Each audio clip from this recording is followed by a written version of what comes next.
Hi, my name's Julian. I'm a safari tour operator.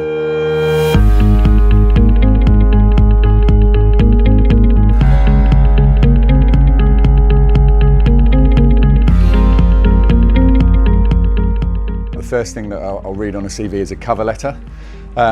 Someone that's showing interest about working for our company is really what it's all about. And so I get a lot of CVs and a lot of them don't come with a cover letter that shows that you really care about working there. So I think the cover letter is really important. I've literally employed people or made decisions on people just solely from that. The CV itself needs to be able to be really well written, legible, breaking down all the experience someone has. What I really like is what I look for is one point that shows the achievement of that person. I'd be the first to admit that my grades at university, at school, were not great, but when I put my mind to something, I was great at it, or at least I thought I was. But that's what I look for. Not everyone is going to spend their time focusing on the work, so grades don't always show you everything. It's that one bit of personal achievement that shows you can put your mind to something and really excel at it. That's what I look for. And finally, I guess it sort of goes hand in hand with the cover letter, is the summary. The summary section of the CV. Just give me a good summary. And I'm busy. I don't have the time to read everything. So a great summary that catches me straight away is getting your foot halfway through the door already. Confidence of a person straight away will get my attention, and again that sets up a lot of the rest of the interview. Someone who's not showing a lot of confidence is look for a strong handshake from the guys and smiley face from the girls.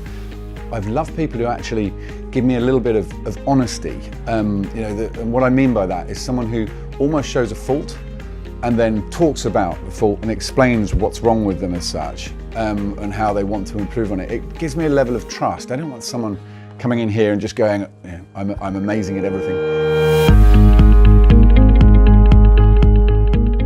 The first no-no, be prepared. You've got to come here prepared. You've got to know that I want to know that you care about working here. And by that, I want you to have researched the company, to know about myself as such, but really the team, our experience, what the USPs are of the company, what makes us different. Preparation is huge. If you come here and you don't know stuff like that, then you're not going to get the job. It's as simple as that, because you've blatantly showed that you're not trying to get the role. So no, preparation is absolutely key. Dress well. That doesn't mean wearing a suit. Dress appropriately, professionally. Carry yourself professionionally. Don't slouch when you're sitting down. Sit up. Listen to questions that are being asked of you. Don't ever shout over an interviewer as such. If someone's asking you a question, don't talk over them in any way. You can be dealing with a boss, and some of those bosses don't like to be spoken over. So no, it's really important that you know your place in an interview as such. But at the same time, you've got to let that character come across. Don't sit there and your character has got to come out, and it makes a huge difference.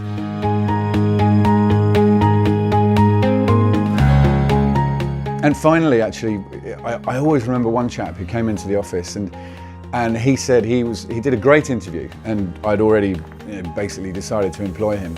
And then the icing on the cake was when he said, "Look, I love your company.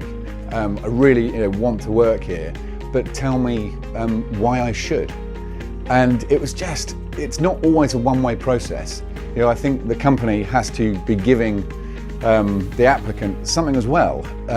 We've got to show why you should work here. So ask the question. Don't be afraid of it, but also put it well.